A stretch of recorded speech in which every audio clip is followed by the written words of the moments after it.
역사를 보면 절대로 망할 것 같지 않았던 강대국들이 허망하게 무너지고 다른 나라가 일어나는 일들이 반복됩니다. 사람들은 그 원인을 역사 속에서만 찾으려고 하지요. 그러나 그 배후에는 모든 역사를 주관하시는 하나님의 손길이 있습니다. 세상에서는 잠깐 악인이 흥하고 의인이 쇠하는 것 같습니다. 그러나 성경이 분명하게 말씀하는 것은 결국 의인은 구원받고 악인은 망한다는 것입니다. 오늘 본문 통해 보여주시는 것도 바로 그것이지요. 하나님의 심판과 승리, 의인의 승리와 악의 멸망입니다. 9절 말씀 보세요. 지혜 있는 뜻이 여기 있으니 그 일곱 머리는 여자가 앉은 일곱 산이요. 요한은 자신이 본 것을 해석하면서 그것을 지혜라고 부르지요. 지혜는 하나님께 속한 것입니다. 지혜와 권능이 하나님께 있고 계략과 명철도 그에게 속하였나니 여호와를 경외함이 지혜의 근본이라. 너희 중에 누구든지 지혜가 부족하거든 모든 사람에게 후히 주시고 꾸짖지 아니하시는 하나님께 구하라 그리하면 주시리라.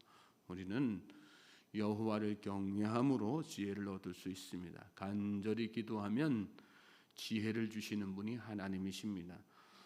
우리에게 왜 지혜가 필요할까요? 우리의 시각과 사고를 넘어서 우리를 구원하시는 것이 무엇인지를 깨달을 수 있기 때문입니다.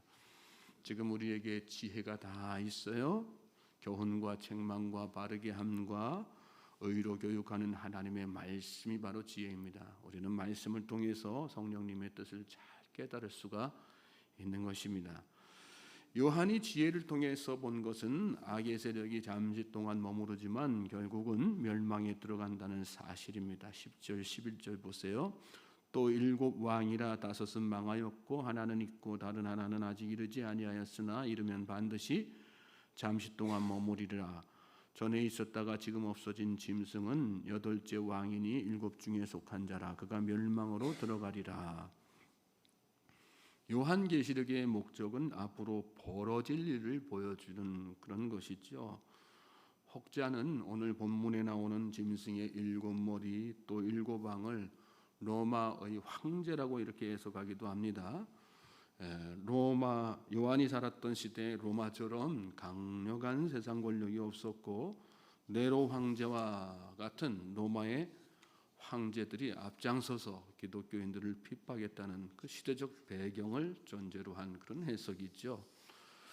우리가 알아야 하는 것은 설령 오늘 말씀이 그렇게 로마 제국 로마의 황제들을 상징한다 치더라도 요한이 이 계시를 받아 적었을 때에 로마는 멸망한 상태가 아니었다는 것입니다. 즉 아직 일어나지 않은 일에 대해서 하나님께서 환상 가운데 요한에게 보여주신 사건이고 그렇게 보여주신 대로 역사적으로 로마가 다 패망하잖아요. 이루어졌다는 것이죠. 그러므로 우리가 이 말씀 통해서 주목해야지 되는 것은 하나님의 말씀은 진리라는 것입니다. 믿습니까? 악을 반드시 소멸시키시는 분이 하나님이시고 의인은 반드시 살리시는 분이 하나님이십니다. 따라서 우리 주의 백성들은 현재의 환난에 위축되지 말고 말씀을 잘 지키면서 죽도록 충성하실 수 있길 바랍니다. 내가 죽도록 충성하라 그리하면 생명의 관을 내게 주리라. 이것이 교회와 성도들을 향한 하나님의 도전의 말씀 아니겠습니까? 그런 차원에서 지금 우리가 사는 이 세상에서 가장 복된 사람 어떤 사람일까요? 돈 많이 벌고 사업 잘 되고 장수하고 건강하고 권력 있는 사람이에요? 아니에요. 아무 걱정 없이 하고 싶은 거 다 하고 살고 먹고 싶은 거 마음껏 먹고 사는 사람 아니고 자녀들이 출세하고 성공한 사람도 아닙니다.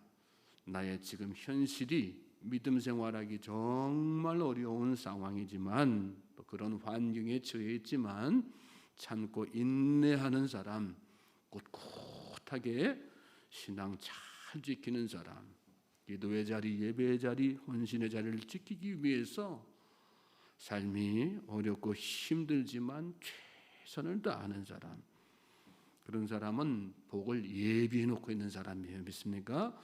너희 보물을 하늘에 쌓아두라. 예수님께서 그렇게 말씀하셨는데 보물을 하늘에 쌓아두는 사람이에요. 오늘 저와 여러분이 그런 하나님의 백성인 것을 여러분 믿으시기 바랍니다. 12절 보세요.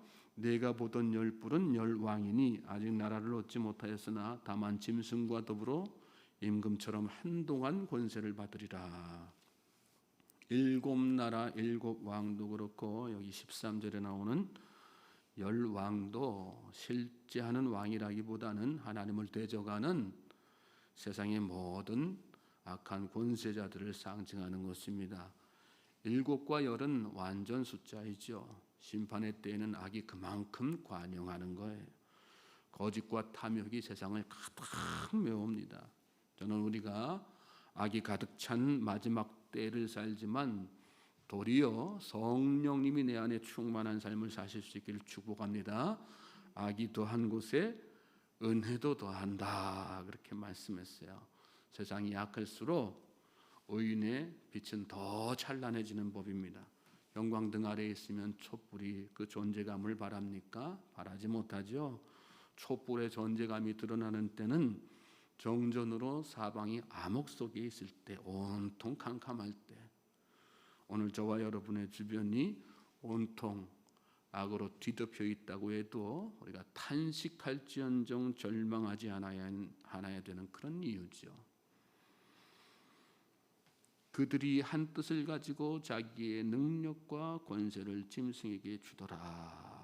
13절 보시면 그런 말씀이 나오는데 세상의 모든 권세는 짐승에게 힘을 다 몰아줍니다. 그 목적은 어린 양과 싸우기 위해서죠.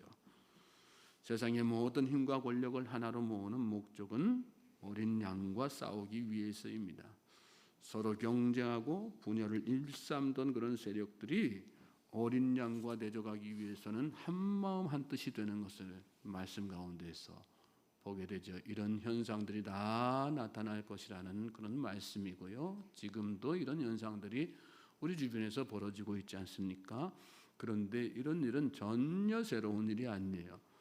이미 예수님 때에도 이런 일이 있었습니다. 헤롯과 빌라도가 예수님을 십자가에 못 박았을 때도 이런 똑같은 현상이 일어났어요.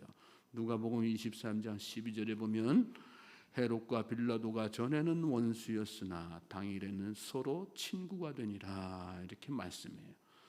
헤롯과 빌라도는 서로가 경쟁하는 사이였습니다. 그런데 예수님이라는 공통의 적이 생겼어요. 그러니까 한 통속이 돼가지고 예수님을 대적하고 나중에는 십자가에 못 박죠. 그 순간에 자기들이 다 그렇게 연합해서 이겼다고 생각했을 것입니다. 그러나 예수님은 사흘 만에 부활하셔서 승리의 주님이 되셨어요. 지금도 세상 권세는 어린 양 예수 그리스도를 대적하는 일에 한마음 한뜻이 됩니다. 겉으로는 티가 안 나는 것 같아요. 그렇지만 영적인 세계에서는 얼마나 치열한지 몰라요. 육의 눈으로는 보이지 않지만 영의 눈으로 보면 그런 것들이 다 보입니다. 악의 세력들이 힘을 모으는 것도 보이고요. 예수님을 대적하는 것도 보입니다. 믿는 자들을 박해하고 미혹하는 것도 다 보이고 그 싸움의 결말도 보여요. 승리는 누구의 것이에요? 어린 양 예수 그리스도의 것입니다. 믿습니까?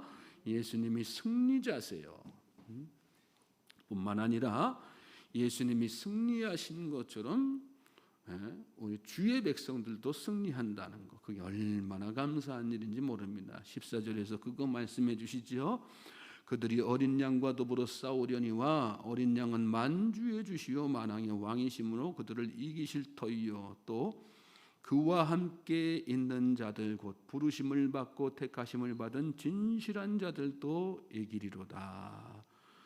어린 양 예수께서 악한 세력들을 다 물리치시고 승리하셨기 때문에 하나님의 백성도 더불어서 이긴다는 그런 말씀이에요. 한번 따라해 보세요. 예수 승리 내 승리. 승리는 내 것일세. 그러세요. 오늘 이 하루도 그렇게 믿음으로 선포하면서 사십시오. 예수님 승리 내 승리입니다. 승리는 내 것입니다. 이렇게 그러면 하나님께서 우리에게 실제로 능력 주셔서 이길 수 있는 능력 주셔서 어떤 악한 세력이 우리를 미혹하고 넘어뜨리려고 공격해 와도 다 승리할 수 있게 되는 것입니다. 우리 힘으로 우리 의지로 이기는 건 아니지요. 우리가 살면서 경험하는 일 아닙니까? 우리 힘과 의지로 죄와 탐욕이 제어되지 않습니다. 그러면 우리가 넘어지고 실패할 일이 없죠. 우리를 뒤흔드는 악의 권세는 우는 사자와 같다고 그랬어요. 굶주린 사자, 우는 사자, 먹을 것 찾아다니는 포악한 사자와 같다고 그랬습니다. 여러분, 우리는 타잔이 아니에요, 그죠? 타잔은 그냥 사자 입을 갖다가 막 찢어가지고 이기고 막 그러죠. 우리는 삼손이 아니란 말씀이에요. 삼손도 하나님의 영이 임했으니까 그런 역사를 베푼 거 아니겠어요? 저와 여러분도 하나님의 영이 임하면 그런 역사가 일어날 줄로 믿습니다. 우리 힘으로 맞섰다가는요 한순간에 잡아먹히고 마는 거예요. 우리가 승리하기 위해서는 늘 우리는 누구 곁으로 달려가야 돼요? 예수님 곁으로 달려가야 되는 거예요. 그리고 예수님과 함께 있어야지 되는 것입니다. 예수님과 함께하는 것이 우리가 승리하는 비결이요 전략이라고 하는 사실을 잘 깨닫고 오늘 이 하루도 그러므로 여러분이 어떤 상황 환경에 처해 있든지 예수님과 함께하기를 갈망하고 기도하는 우리 주의 백성들 되시길 바랍니다. 15절부터 18절 말씀 같이 한번 읽어보시겠어요? 시작. 또 천사가 내게 말하되 내가 본 바 음녀가 앉아있는 물은 백성과 무리와 열국과 방언들이니라. 내가 본 바 이 열불과 짐승은 음녀를 미워하여 망하게 하고 벌거벗게 하고 그의 쌀을 먹고 불로 아주 사르리라. 이는 하나님이 자기 뜻대로 할 마음을 그들에게 주사 한 뜻을 이루게 하시고 그들의 나라를 그 짐승에게 주게 하시되 하나님의 말씀이 응하기까지 하심이라. 또 내가 본 그 여자는 땅의 왕들을 다스리는 큰 성이라 하더라. 어린 양 예수 그리스도에게 패배한 악의 세력들이 나중에 서로 물고 뜯고 자중질환이 일어나서 공멸하는 그런 장면을 말씀 가운데서 보여주고 계신 것이죠. 악은 결국 다 이렇게 망하게 되어 있는 것입니다. 삶은 전쟁이라고들 하죠. 세상 사람들은 그 말의 참된 의미를 알지 못하고 사용할 때가 많아요. 그래서 먹고 살기 위해서 피 튀기는 전쟁이야 하는 정도로 생각하고 말지요. 우리 주의 백성들은 그런 혈과 육의 싸움을 하는 사람들이 아닙니다. 삶 속에서 그리스도를 대적하는 악의 세력들과 영적인 전쟁을 하는 사람들이에요. 예수님과 함께하고 있는 한 이미 이긴 싸움입니다. 결과가 정해진 싸움입니다. 그러므로 오늘 이 하루도 영적인 일을 생각하면서 깨어 기도하는 하루, 승리의 확신을 가지고 소망 가운데 담대하게 사는 복된 하루 되기를 주님의 이름으로 소망하고 축복합니다.